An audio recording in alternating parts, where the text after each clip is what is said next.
Boy, I guess I first became interested in shooting when I was a little boy, and I saw my grandfather's shotgun hidden away in a closet. And I think then I became fascinated with guns and hunting and shooting. But it wasn't until much later, till after I was 50, that I actually shot a gun. My father was not a hunter. My grandfather had passed away, and his guns were given away to other grown-ups. And all of that just sort of went dormant. I began shooting then as a grown man, a father. I was a father, and a friend of mine who had gone on the hunt every year with his kids and had gone hunting with his father invited my son and I along to go deer hunting 10 years ago. And that's when I started shooting. I think shooting for me has been just pure enjoyment. Although I'm competitive in a lot of areas, shooting isn't particularly one of them. I've done some different kinds of matches. But mainly it's just a way to get together with friends and go to the range and shoot some guns, which I consider industrial art. I'm as interested in where the bullet comes from as where it goes. And then just enjoy the camaraderie that it inspires. I'm the Chicago Cubs of deer hunters. But I love the outdoors, I love the camaraderie. I studied martial arts for 28 years, and so I'm very interested in all things having to do with martial arts, of which guns I include among them. I am a member of the NRA. I have resisted. It's cheaper to be a life member if you're at least as optimistic as I am about how long you're going to live. But I have some problems with the politics that the NRA promulgates.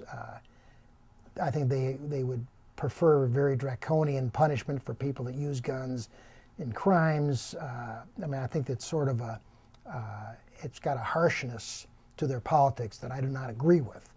But I do agree with their lobbying efforts to allow people to possess guns and use them lawfully. So I am an annual member of the NRA. Why do people, why do teens get into gun violence?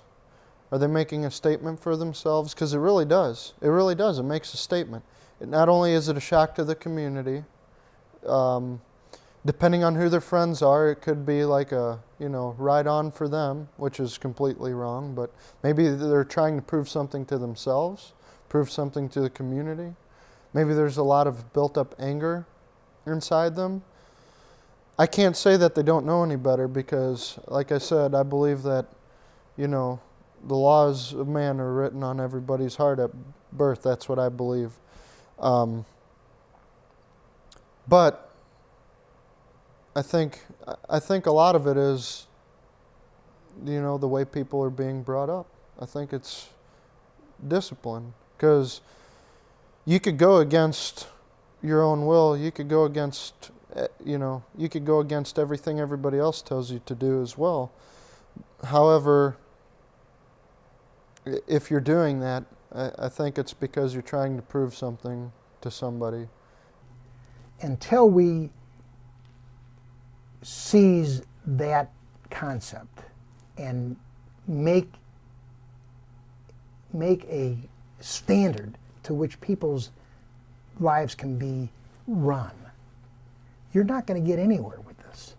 There's nothing you can do about, you can try to eliminate drugs, which is they've been trying to since day one. You can eliminate the guns, but it's always going to be something. And the minute you focus on, let's get rid of the guns and see what happens, then we're going to have to go to the machetes. It's always going to be something. We've got to get to the trigger finger.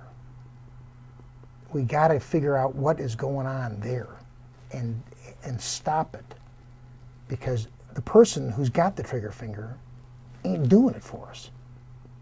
we got to figure out, we got to rewire that person. We got to help them figure out a different approach to life, because we're at the wrong end of the gun most of the time.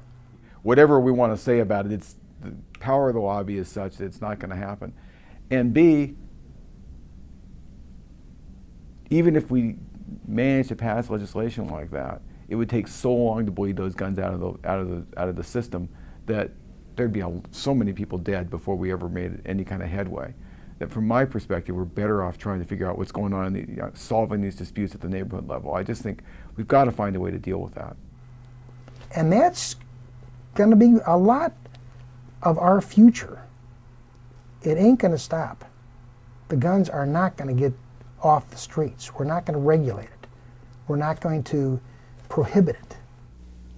I would say among sixth graders and above in this particular immediate community, there's more of a prevalence of guns than there are access to computers for those kids.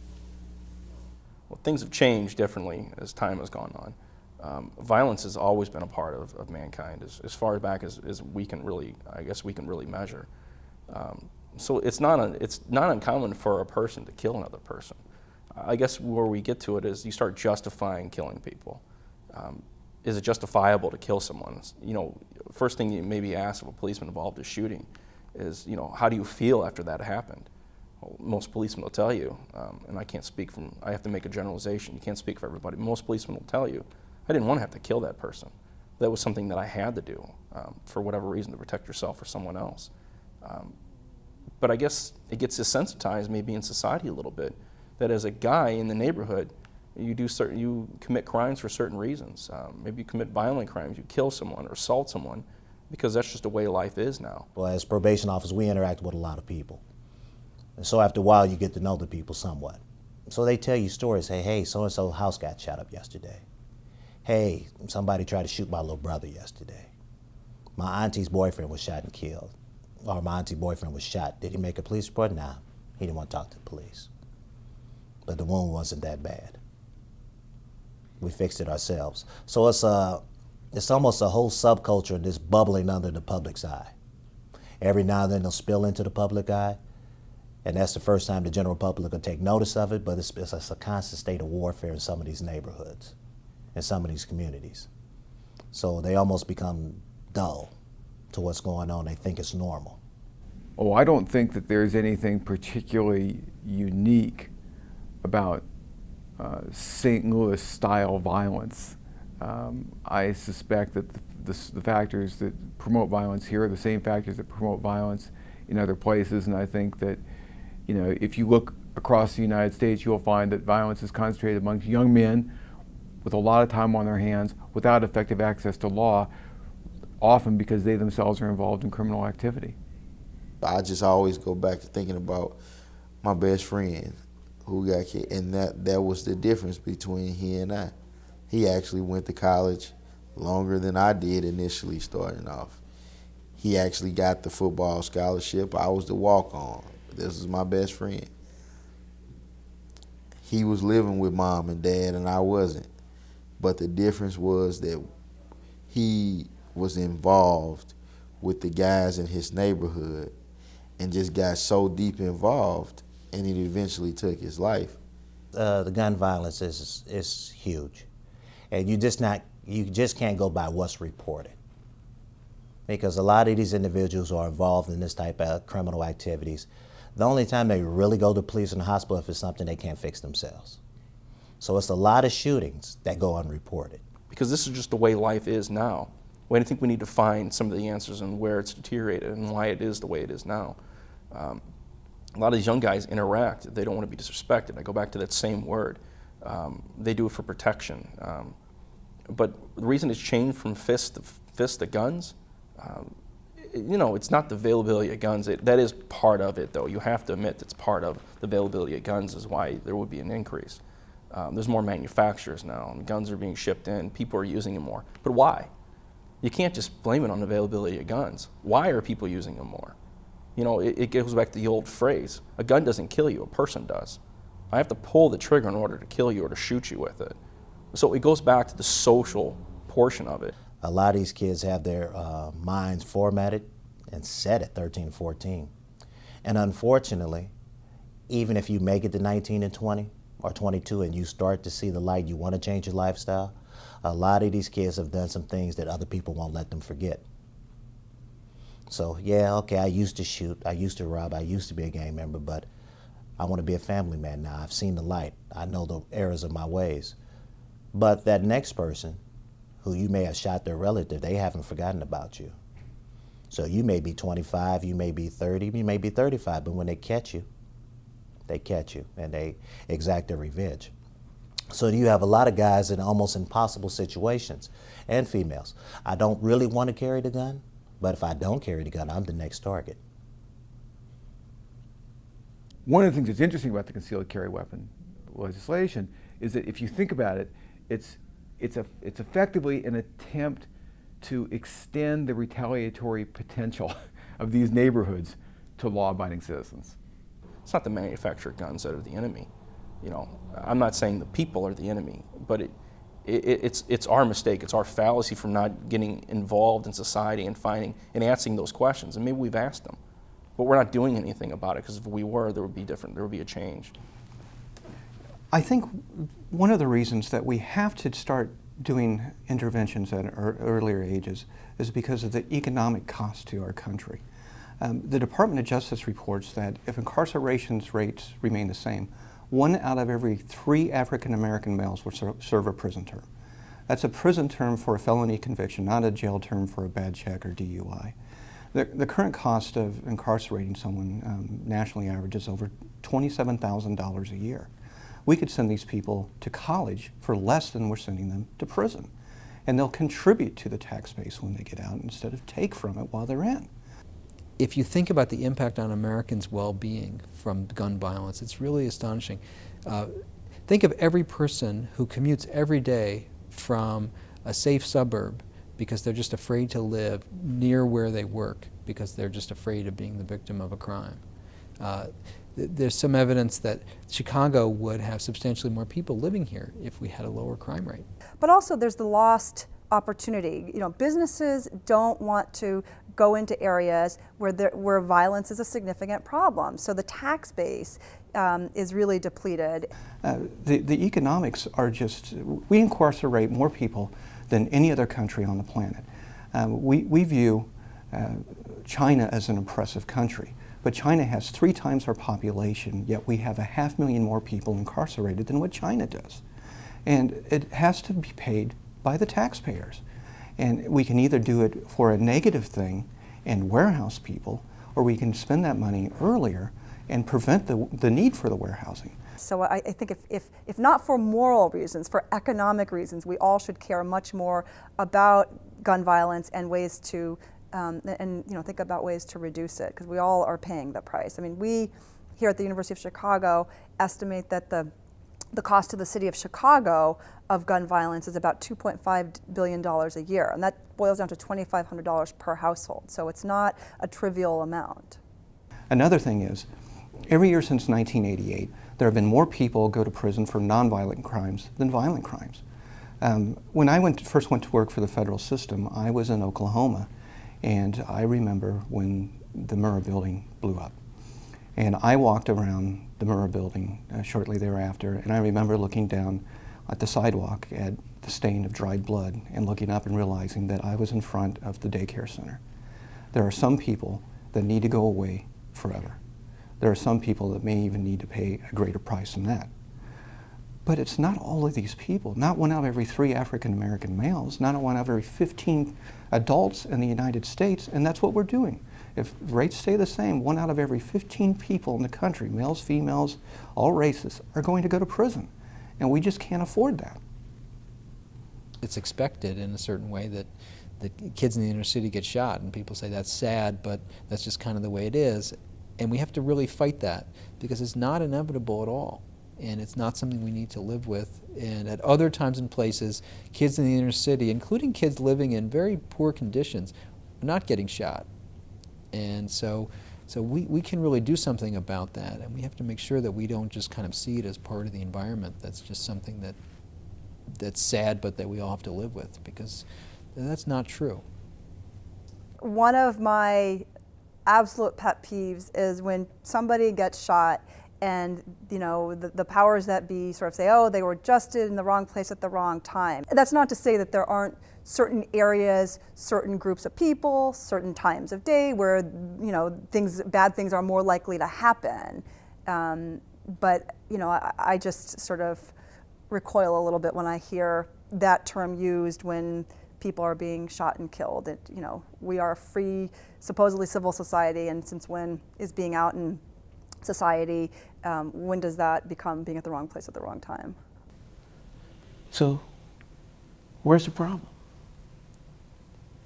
What is the genesis of gun violence? If we peel back that onion, where is the genesis of all of this destruction? Well, young people, as I said earlier, are not trained killers. They don't start out as killers. So there's got to be some person in their life that they respect that has taught them, or at least indicated to them, that violence is a way of, as I said, gaining respect or providing what you need to get by in life. And so there's got to be someone in a young person's life who in some respects is teaching them to kill, teaching them to be violent. It's certainly not. And it did not originate with a 12-year-old. Certainly hasn't come from a 16-year-old or a 17-year-old. Who is the real culprit? Who has the responsibility to stop this? The children? You ever watched the movie The 300? No, I didn't. With the Spartans? Yeah, I know of it. Yeah. Their whole culture was geared toward war. Not making peace, not making poetry, not making music, not contributing to the sciences. Their whole culture was based on war. Women were taught to look up to the warrior. Warriors wanted to die in battle. They looked forward to it. They thought it was the greatest thing ever. Yet, society will look back at a period in time like that and say how wonderful the Greeks were, how glorious it was to be a Greek Spartan. That was an honor. That was a code of conduct. And they praised that type of behavior. Yet you see the exact same behavior occurring in your country, in your city, in your neighborhood, and all of a sudden you're appalled by it. It's the exact same thing. Some of these kids are growing up in environments where being a drug dealer, being a gangbanger, being a thief is looked up to. People aspire to do that. And just like it sounds somewhat absurd to me because that's not the environment I grew up in, I can understand it. Because if in my environment the idea was to go to school, get a house. So if someone was to interject themselves into my goals and say, look, it's wrong to go to school. What? No, it's not. That's all I know. So a lot of times I think people have to place themselves in those situations and understand what their own value system is, the moral, before you judge someone else's value system. Now, I don't agree with this violence. I don't like the violence. But until I understand the violence, I can't even contribute to the conversation. Because there's a lot of people pointing fingers, but until you truly put yourself in that situation, you'll never really come up with a solution. We live for a long time, but yet some people think it's too short. I think the mortality of the situation affects you how you live your day to day. Because if you knew you were living to be 220 years old, I mean, why would you be doing your homework that was due the next day? Yeah. Because heck, you could do high school when you're 80, 82. Yeah, you could. So I mean, I think, something about the mortality and just like how we do with, I don't know. Bottom line is, I want to live to be at least 100 and make it on the Smucker's draw on the Today Show. It's interesting. That's the goal. It's interesting that you mentioned too short and life being too short. And I think for some people in the situations that we've been talking about today, their lives are cut too short, be it the people firing the gun or the people who are killed by that gun. Those people who fire the gun, they're looking at a long time in prison, and in some cases even life. They could be our age, and their life is over.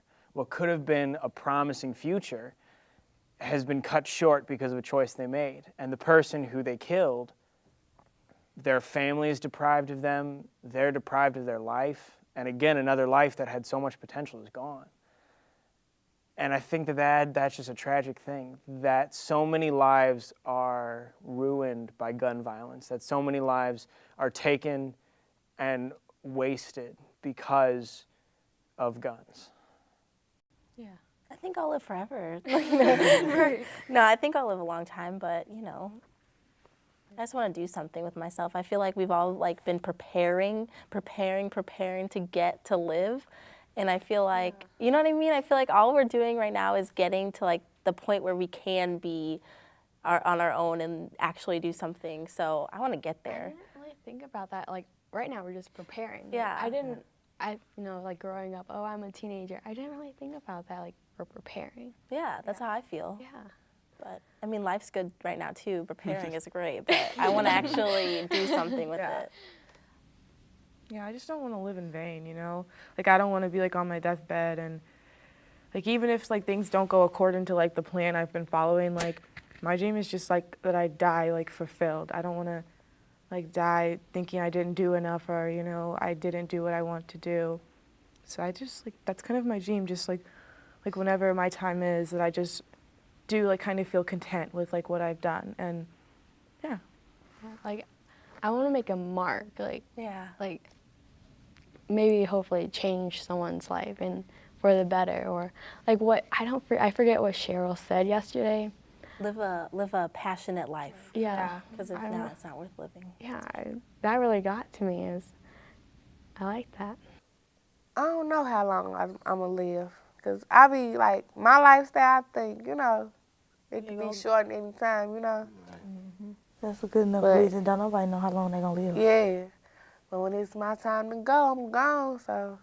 Live it while you can. But I do want to accomplish a lot of stuff, and I want a big wedding before I leave. That's a big wedding. Stressing out that wedding. You hear me? All right, what's the last one? What are your dreams in life? Dreams? What are your dreams for your life? My dreams for my life, like I said, go to school for a long time. I probably get married. I want to like get married around 48. Yeah, you know, cause I still gotta live. You hear me? When you get married, hey, listen. Once you get married, it's just over. You know what I'm saying? It's just that one person for the rest of your life. Right. Listen. I'm gonna have a girl. Right. That's what I'm saying. About 48. 50. 48. You stop doing all of that. Yeah, you know, I ain't gonna. About 48 or 50. Right. You ain't gonna find nobody. It ain't the point about finding. I'm gonna, man, listen. It's always gonna be somebody there. You know what I'm saying?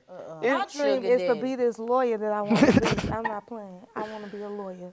And I want to live in a mini mansion. Not a mini mansion. I want to live in I couldn't live in a big house.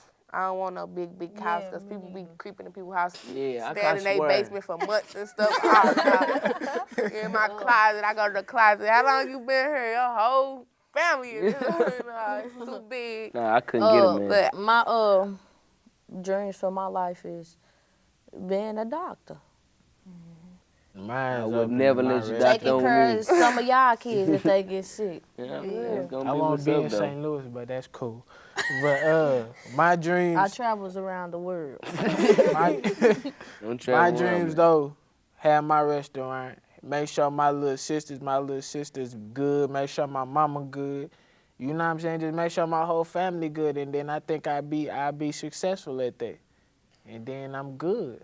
Once they good, I'm good. My dreams in life is be that forensic detective. You know, be happy. Like, my main thing is when I want to get old, I want to be happy. Not have to stress about nothing. I want my family to be happy. I want y'all to be happy. Like, when we get old, I want to be like, you don't remember me? You know what I'm saying? You remember me from Blood or whatever? How you been? I just want, like, everybody that I know, that I see, just to be happy and successful, you know, have money so they won't have to, you know, do bad things. Have to want for nothing. Yeah, and just love each other. That's all my happiness. My dream would be. My dream is to be a mortician, married, And Your wedding. With a big wedding ring. I've been forgetting about my wedding ring. Quita. Diamonds. Or a girl's best friend. Don't forget. She a Don't fool. forget. But yeah, I'm being mortician, making big money. You hear me? Then I'm gonna stay at my little house and I'm gonna take care of my family. Ain't nobody gonna want for nothing. That's what's up. That's what's up. Especially And if I donate to got it. charity. Yeah. I think we all did good. You know, we expressed a whole bunch of stuff. We all did good. Big salutes to y'all. Thank y'all for y'all thoughts. You too. Coming in.